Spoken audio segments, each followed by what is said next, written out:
Well, let's talk a little bit about the latest statements from Moscow that suggest Right. the Kremlin is trying to pull the South Caucasus peace process back into its own orbit. Lavrov has downplayed the August 8 Washington agreements and is again promoting the 3+3 format, while Azerbaijan and Armenia seem increasingly able to deal directly with each other. What's your take on Moscow's pushback against what it calls the outside actors in this peace process? Well, they're an outside actor if there ever was one, but that's maybe another story to talk about. But seriously, we should not be surprised. I am not surprised that there is this kind of reaction coming out of Moscow now. They there was nothing good for them in the sense of Putin's interest, or in the sense of the bilateral relationship between the U.S. and Russia that came out of the Washington summit. It was, it was a Trump summit. It was a Trump summit with the leaders of Armenia and Azerbaijan, and that was what it was all about.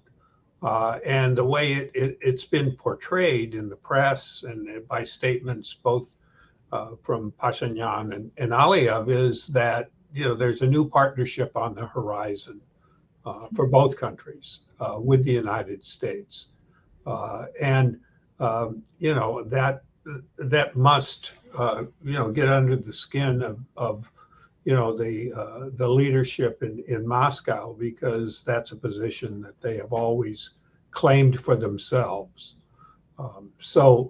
I'm not surprised, but I don't know what Moscow at this point can do other than undermine leadership in both Armenia and Azerbaijan to turn them into kind of Georgian-like situations that we see now, sadly, going on with the pro-Moscow leadership in Tbilisi, calling the shots. But there should be, this should be something that Russia supports. They've said all along that this is something Armenia and Azerbaijan have to work out together. And I guess they only favor that until Armenia and Azerbaijan start working things out bilaterally. Maybe just to add a footnote here, I think that's one of the challenges that we have going forward is how to encourage the bilateral contacts that, September 8th is a long time away now.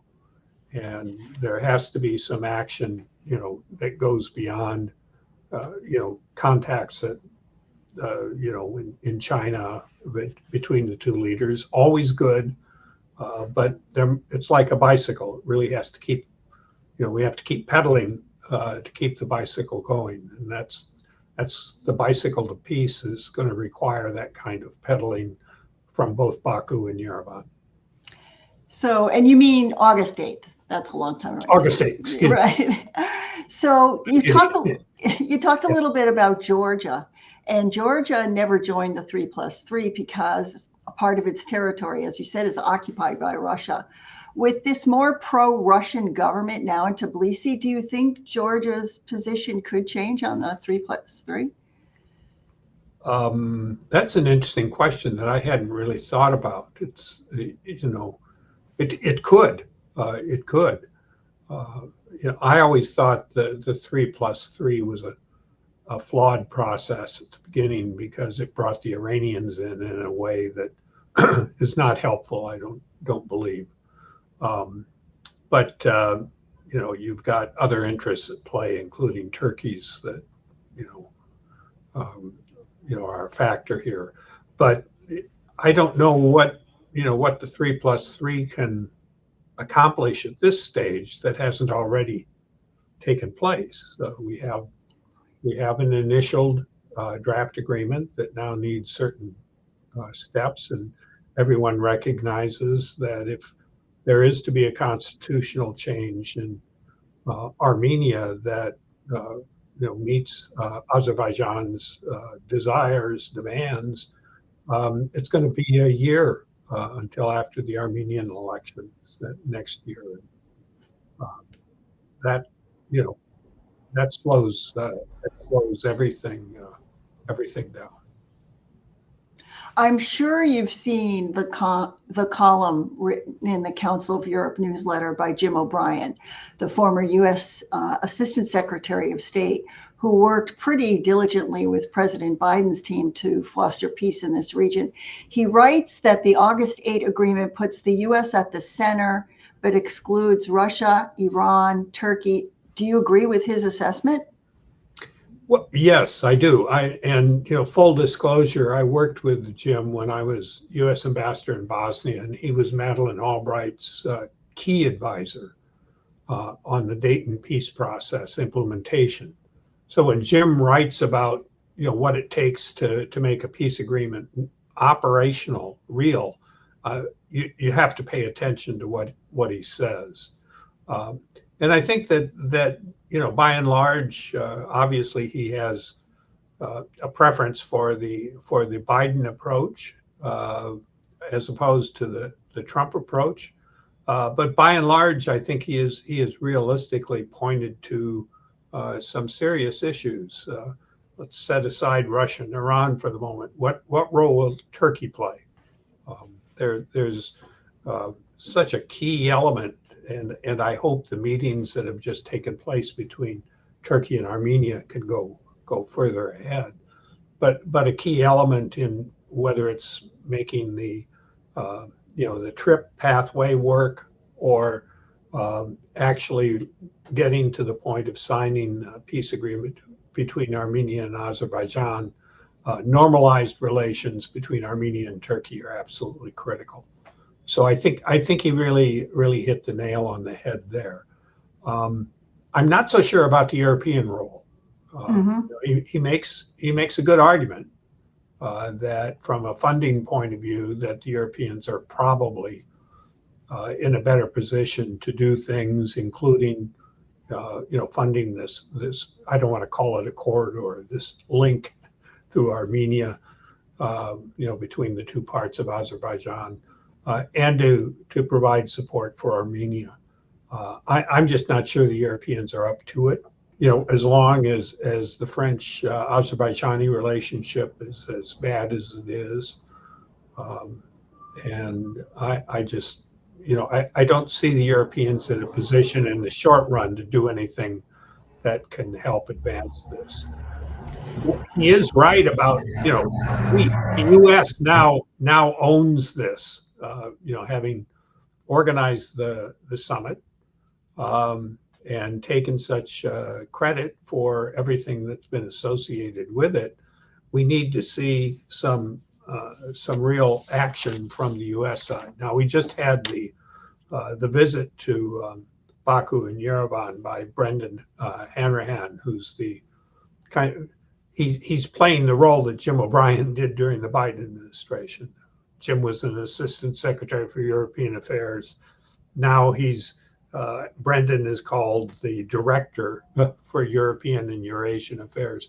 But it's the same, senior policy position. And he apparently, from what I've seen in the media, has been discussing the trip idea, announced a significant $145 million aid package for Armenia to work on this.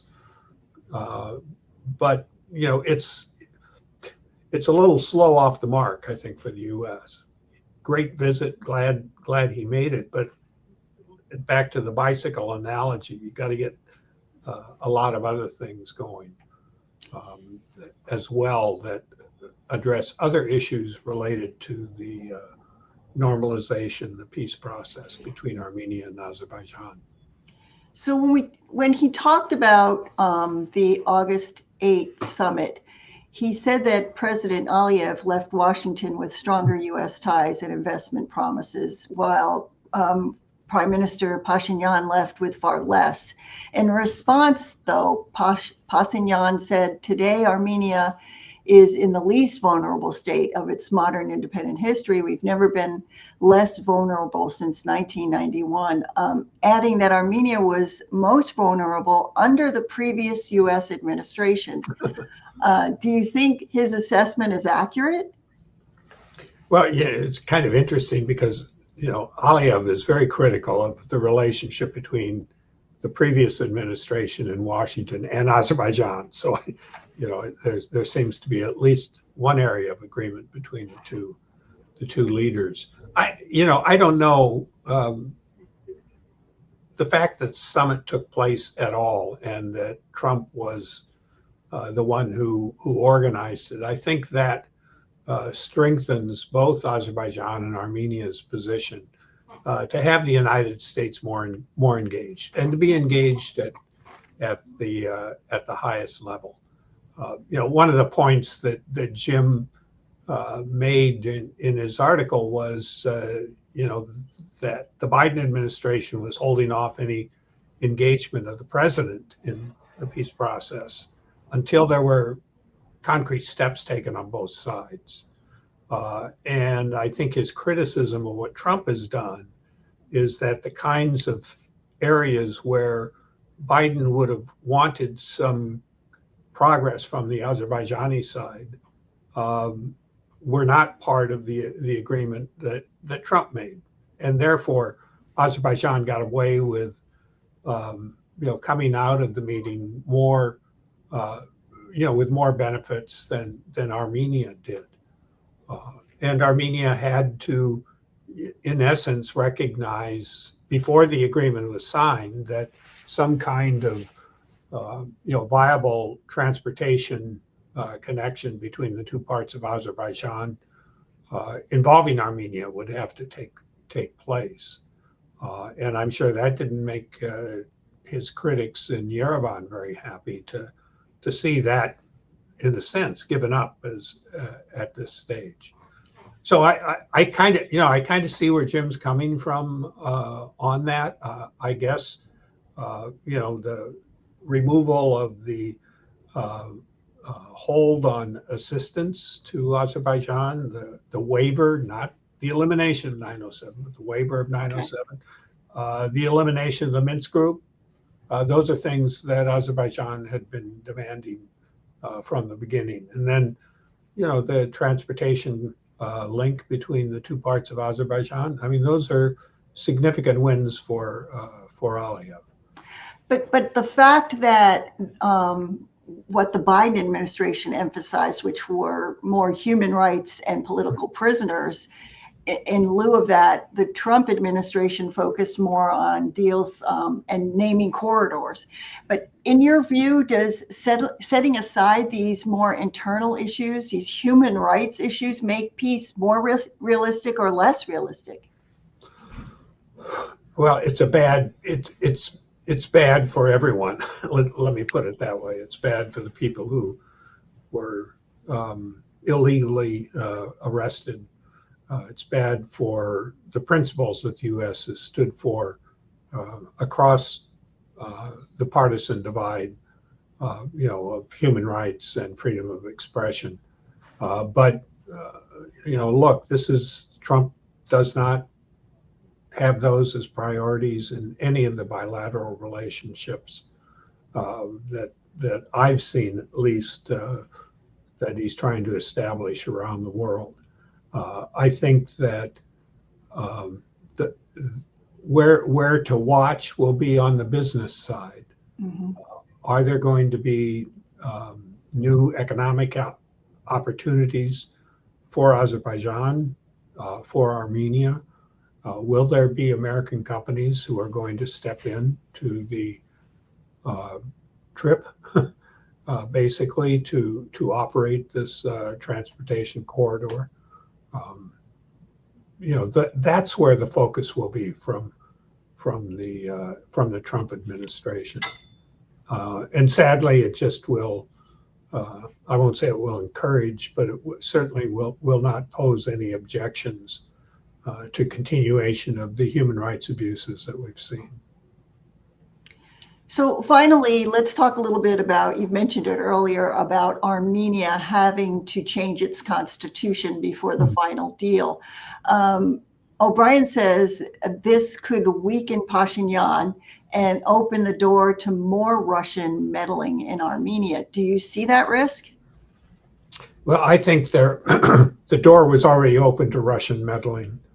I think that was there.